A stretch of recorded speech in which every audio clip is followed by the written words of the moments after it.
Hello, this is Dr. Grande. Today I'll be analyzing the case of Spencer Pearson.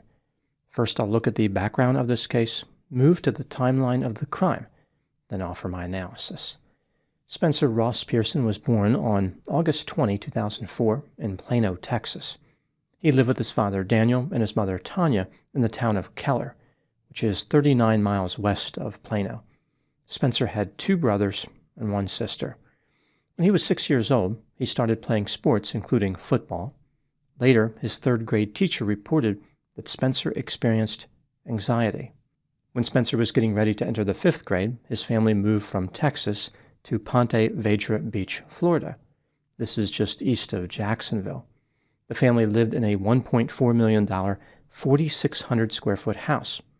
In elementary school, and later while attending Ponte Vedra Beach High School, Spencer continued to struggle with anxiety and had trouble interacting with his peers, maintaining only one close friendship at a time. Despite his anxiety, Spencer had a few romantic relationships. On October 4, 2022, he began dating a teenager named Madison Shemitz. The romance ran into difficulty because Spencer was anxious, jealous, possessive, and insecure. Madison found him to be exhausting. In April 2023, she terminated the romantic relationship with Spencer. This development led to Spencer experiencing feelings of depression. On April 13, his parents took him to an organization where he saw a peer support specialist who had a conversation about mental health with him. This organization did not have any licensed mental health counselors or any other type of licensed psychotherapist. On April 14, Spencer sent Madison and his brother a social media message which read, "Goodbye, I love you." He then attempted to bring an end to his own life using a necktie. After being alerted about the messages, his parents intervened and saved Spencer's life. He was admitted to a hospital for 4 days. One treatment he received was the antidepressant Prozac, but Spencer stopped taking this when he left the hospital. He continued to have feelings of depression.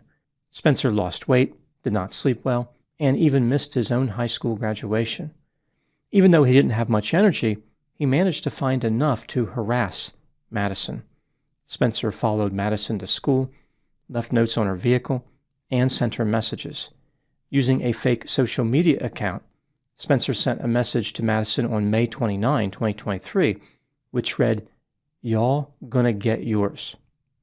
Madison's mother, Jacqueline, reported Spencer to the police for harassment. Now moving to the timeline of the crime. On June 3, 2023, at about 4:30 p.m., numerous 911 calls were placed from a restaurant on Valley Circle in Ponte Vedra Beach called Mr. Chubby's Wings. The callers reported a man had stabbed multiple victims in the parking lot. When the police arrived, they discovered 4 injured people. Here is what the police found during the course of their investigation. Madison and her mother Jacqueline were eating at the restaurant with a friend named Casey when they noticed that Spencer was seated nearby. In order to avoid contact with him, Madison and Jacqueline left the restaurant and walked toward their vehicle. About 20 seconds later, Spencer charged toward them in the parking lot. He held Madison as he stabbed her about 17 times using a small folding knife. When Jacqueline tried to protect her daughter, Spencer stabbed her as well. She sustained injuries to her forehead, hand, and leg. A bystander named Kennedy Armstrong ran across the parking lot and intervened. Spencer stabbed Kennedy in the right hand. At this point, Spencer self-inflicted a knife wound to his throat. The victims and the perpetrator were taken to nearby hospitals for treatment. All 4 people survived. Madison suffered damage to her spinal cord and was temporarily paralyzed, and Kennedy sustained severe injuries to his right hand. Spencer was charged with 2 counts of attempted first-degree murder with a weapon and 1 count of aggravated battery causing bodily injury with a weapon. In July 2024, he pleaded guilty to all 3 charges. His sentencing took place on November 22, 2024. Spencer extended an apology to his 3 victims. He said, quote, "I'm sure June 3rd was the worst day of their lives. It was also the worst day of mine and always will be. On this day, I hurt 3 innocent people. I think of my terrible crimes committed every second of every day.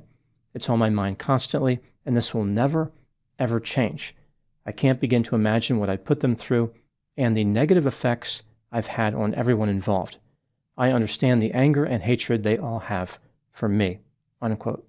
In a strange departure from the apologetic tone, Spencer expressed anger about people having ill will toward his family, saying, quote, "My parents did their absolute best to get me help with the limited knowledge and limited time they had," unquote. Spencer continued by saying, quote, "Your Honor, I try my best to live with myself after what I've done, but I just don't know how. I need serious help, and I have for a long time. I'm so sorry for what this has come to. I ask for forgiveness and I ask for mercy," unquote. Spencer's father asked the court for leniency by saying, quote, "Spencer needs help. I know that without a doubt. He's got a lot of issues, a lot of mental problems. I'm worried about his head injuries.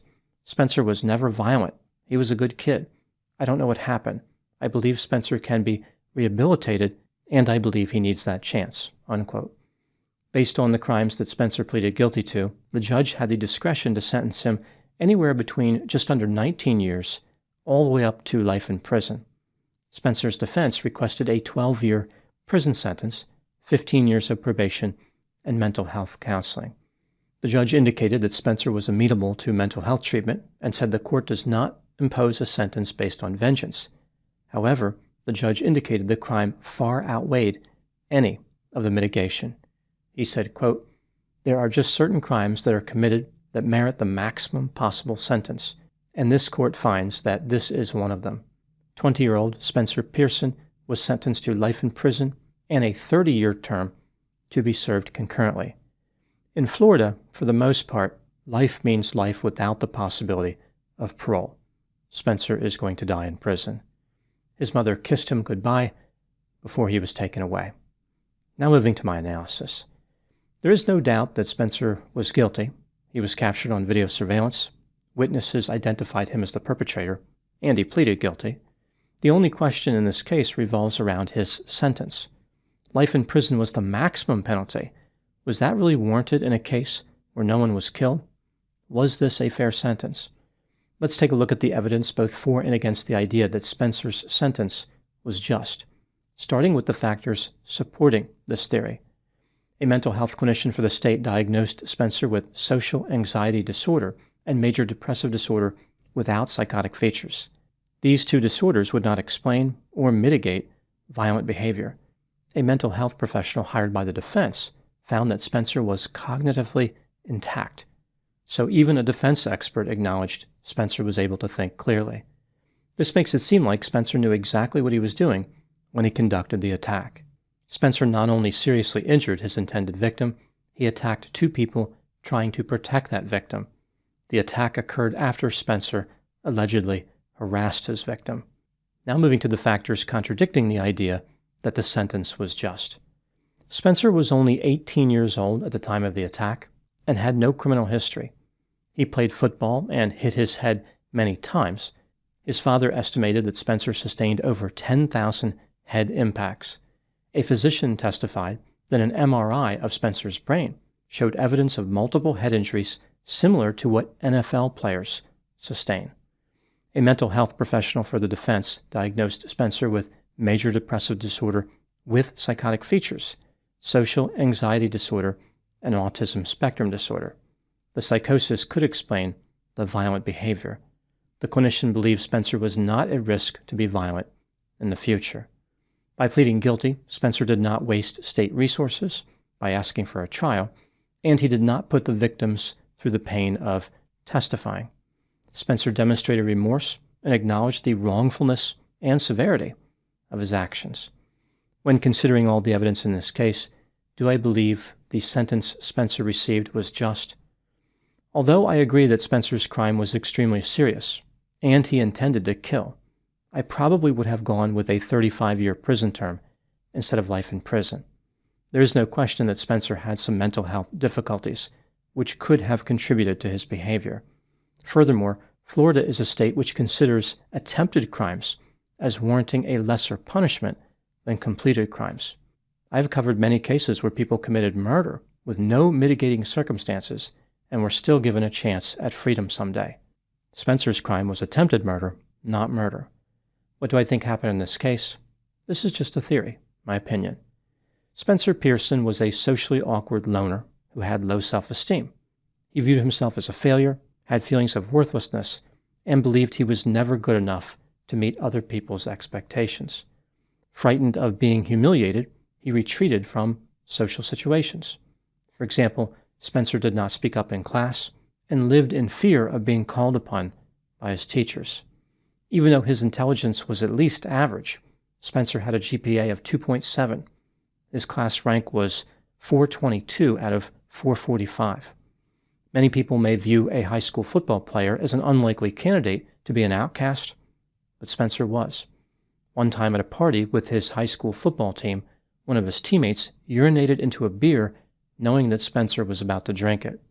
It sounds like Spencer was routinely made fun of. He was always on the outside.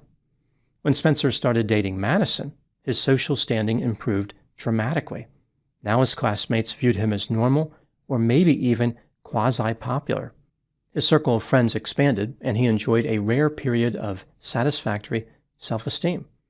Unfortunately for Spencer, he was exceedingly creepy. His jealousy and insecurity destroyed the romantic relationship with Madison. When she rejected him, Spencer not only lost the romance, he was cut off from his newfound friends. His status was reduced back to outcast. In order to remedy this situation, Spencer transformed into a rejected stalker. This type of stalker fails to accept the end of a relationship and repeatedly communicates that sentiment to the victim.